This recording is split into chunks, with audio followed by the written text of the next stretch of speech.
Tá difícil entender a estrutura e função das células?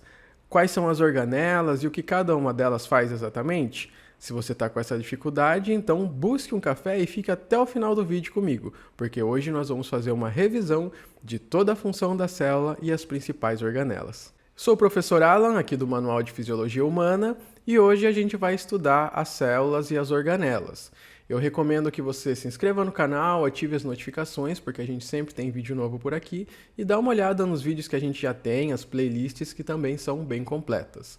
Bom, antes da gente começar a falar das organelas, de complexo de Golgi, mitocôndria, etc., a gente tem que entender o básico da estrutura e função, né? Como a célula funciona, como ela se comporta.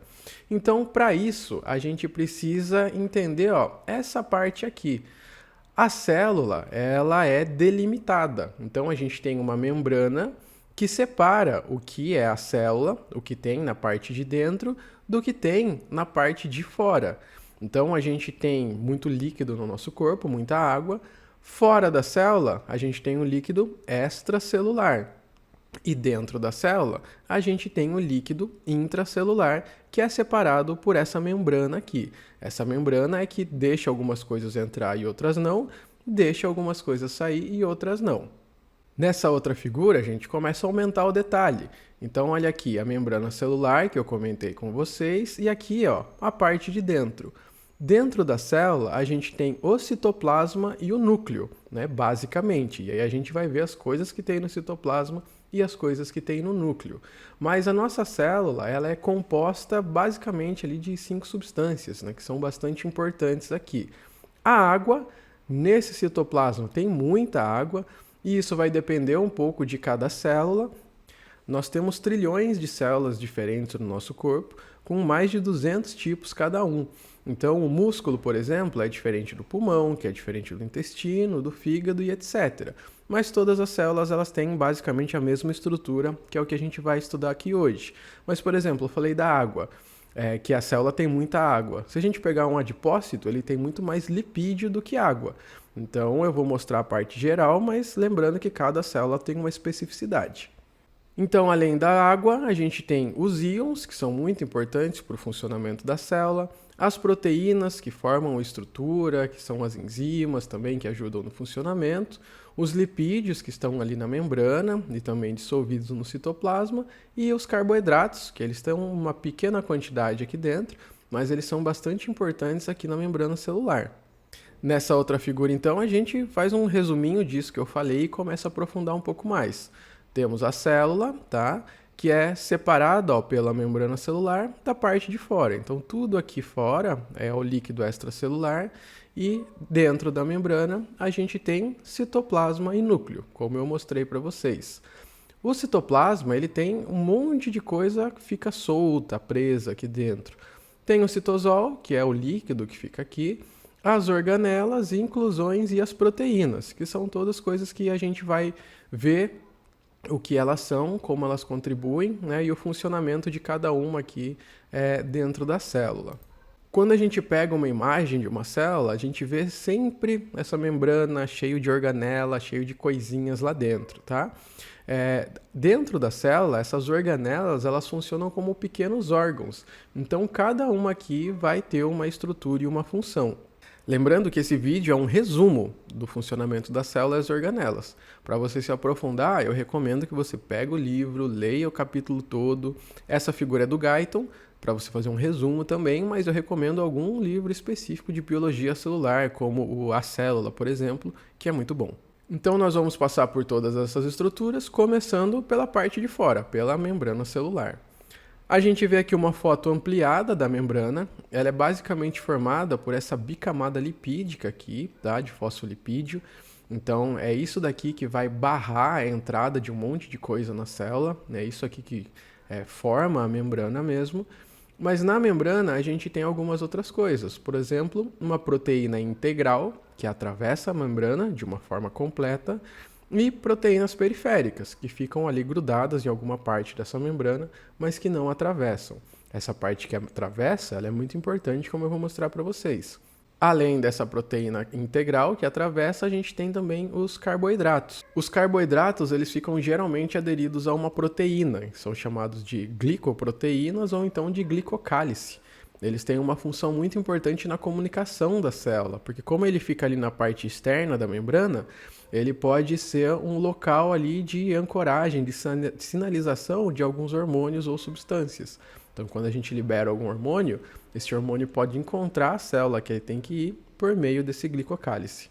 Então, a gente vê aqui, ó, aquela proteína integral mostrando um canal. Então, é essa proteína que decide o que vai entrar na célula e o que vai sair. A nossa célula não é uma festa que pode acontecer qualquer coisa. E muitas vezes o transporte, né, dessas substâncias ele também exige energia, que a gente vai ver daqui a pouco onde ela é fabricada. Agora começando as organelas. Primeiro, a gente tem um retículo endoplasmático. A gente vê a foto, o retículo endoplasmático é toda essa parte aqui, ó, amassada, que fica embaixo aqui do núcleo, tudo bem? Quando a gente aumenta, ó, a gente vê que tem um monte de bolsa, né, tudo aqui dobrado. Isso daqui também é membrana. E o retículo endoplasmático ele pode ser dividido em retículo endoplasmático granular ou rugoso e retículo endoplasmático agranular ou liso. A gente vê que o rugoso ele é cheio de bolinhas e o liso não tem essas bolinhas. Essas bolinhas são os ribossomos, que ficam aderidos aqui em uma parte do retículo endoplasmático. Então, o retículo endoplasmático rugoso, que tem um monte de ribossomo, ele tem a função principal de síntese de proteínas, já que o ribossomo é o principal local ali onde a gente vai fazer a síntese de proteína. E o retículo endoplasmático liso, ele é responsável mais pela síntese de lipídios, porque a gente não tem os ribossomos ali, então como nos ribossomos a gente faz proteínas, ali ele sintetiza outras coisas. Então o retículo endoplasmático, no modo geral, é um lugar de síntese de proteínas e lipídios, dependendo se tem ali o ribossomo ou não aderido. Na sequência do retículo endoplasmático, a gente tem o complexo de Golgi. O complexo de Golgi ele vai receber todo esse produto que foi sintetizado aqui no retículo endoplasmático e vai fazer como se fosse uma pós-produção. Então ele vai terminar a síntese dessas substâncias e também vai começar a empacotar essas substâncias aqui para serem secretadas pela célula depois. Então sempre que a gente tem um retículo endoplasmático, próximo ali a gente tem o complexo de Golgi que vai receber todas essas substâncias. Então a gente vê que o complexo de Golgi tem toda essa substância amassada, contínua, mas ele começa a soltar essas vesículas, essas bolinhas que têm as substâncias aqui dentro que foram terminadas de processar no complexo de Golgi. Quando elas estão terminadas, então, elas formam essas vesículas, esses grânulos aqui que ficam presos dentro da célula e a partir de algum estímulo da necessidade, a nossa célula solta esses grânulos aqui com as substâncias que tiverem dentro dessas vesículas. Nessa figura, ó, a gente vê bem a ligação de todo esse processo. Então, retículo endoplasmático, rugoso e liso, fazendo toda a síntese aqui de proteína e lipídio, eles são encaminhados por vesículas até o complexo de Golgi e o complexo de Golgi vai armazenar aqui nessas vesículas secretórias, vai ficar ali esperando o momento certo de cair fora da célula, ali na corrente sanguínea e chegar em alguma outra célula distante no nosso corpo. A mitocôndria. Mitocôndria é uma organela muito famosa, né? A gente sabe que lá na mitocôndria é onde a gente produz o nosso ATP, a adenosina trifosfato. O ATP é como se fosse a nossa moeda energética. Então, tudo que eu faço no meu corpo que precisa de energia, a gente usa o ATP como fonte dessa energia. Então, para contração muscular, para abertura dos canais lá na proteína, para a eletricidade passar pela célula, tudo isso requer energia. E essa energia a gente tira do ATP, que é produzido na mitocôndria. Por isso que a gente fala que a mitocôndria é o nosso local de produção de energia. Na verdade, é uma transformação de energia, mas isso é um tema para um outro vídeo, né? Para a gente pensar numa coisa mais básica, é lá que a gente produz o nosso ATP, a nossa fonte de energia. Por isso a mitocôndria é extremamente importante. Células que necessitam de mais energia, elas têm mais mitocôndrias. As que utilizam menos têm menos mitocôndria. E a gente também consegue mudar a quantidade. Se a gente pegar uma pessoa e começar a treinar ela, ela vai ter cada vez mais mitocôndria no músculo para atender a demanda energética. Lisossomos. A gente tem duas organelas específicas para digestão celular. A primeira aqui, ó, são os lisossomos. Eles vão digerir as coisas que já estão fazendo mal ou que não é para estar dentro da célula, tá? Então, eles vão digerir principalmente estruturas da célula que foram danificadas, alguns alimentos que estão ali dentro da célula ou até mesmo bactéria. Então, ele tem uma substância que consegue fazer a digestão desses produtos que estão prejudicando a célula de alguma maneira. Além dos lisossomos, a gente tem os peroxissomos, que funcionam basicamente da mesma forma, só que eles têm uma substância diferente ali. Então, eles fazem a digestão de outras substâncias, de outros componentes. É lá nos peroxissomos que a gente metaboliza grande parte do álcool que a gente ingere. Então, se você é universitário e está indo para muitas festas aí, saiba que quando você bebe bastante, ou quando você bebe até pouco, esse álcool que fica no corpo ele é metabolizado lá no fígado pelos peroxissomos que ficam aderidos ali dentro da célula hepática.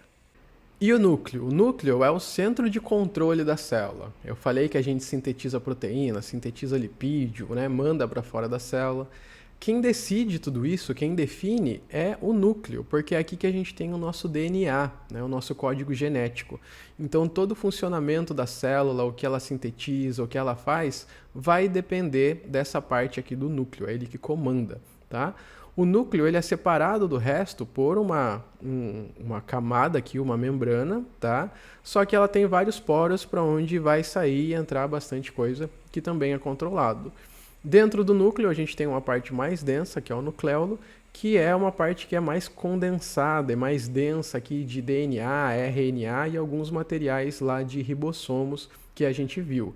Então tudo que a célula vai fazer, as coisas que ela vai sintetizar, depende da informação que tem no núcleo da célula. Por isso que cada célula tem um funcionamento diferente, uma forma, uma estrutura. Tudo isso depende das informações que tem aqui no núcleo, tudo bem?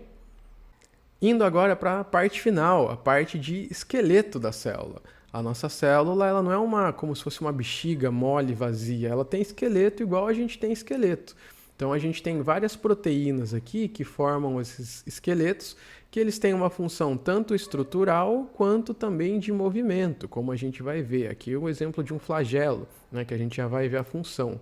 Então nessa figura a gente tem o citoesqueleto, que é formado pelos microtúbulos, que são como se fossem colunas da estrutura da célula, comparando a estrutura de uma casa.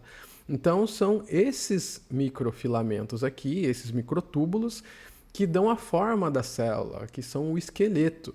E além de uma importância na parte interna, veja que tem uns pontinhos aqui na parte externa da célula, eles também têm uma função de ligar uma célula na outra para dar uma estrutura específica para todo aquele tecido. Então, o citoesqueleto é como se fosse o nosso esqueleto mesmo, tá? Uma parte bem estrutural da forma da célula. E além disso, essas proteínas também formam cílios e flagelos. A gente vê aqui embaixo, uma parte no desenho inferior, o movimento de um cílio. O cílio ele fica empurrando coisas, então a gente tem isso lá no nosso trato respiratório, para empurrar o muco, e também no sistema reprodutor feminino, para empurrar o óvulo.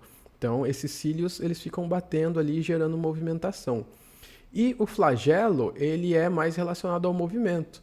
O exemplo que a gente tem do flagelo é a cauda do espermatozoide. Para ele se movimentar, esse flagelo vai batendo aqui e o espermatozoide tem um movimento.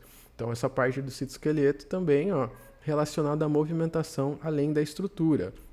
E além de tudo isso, o citoesqueleto também formam os centríolos, que é uma parte fundamental ali na divisão celular. Quando a gente estuda a divisão, a gente lembra dos centríolos como um primeiro sinal.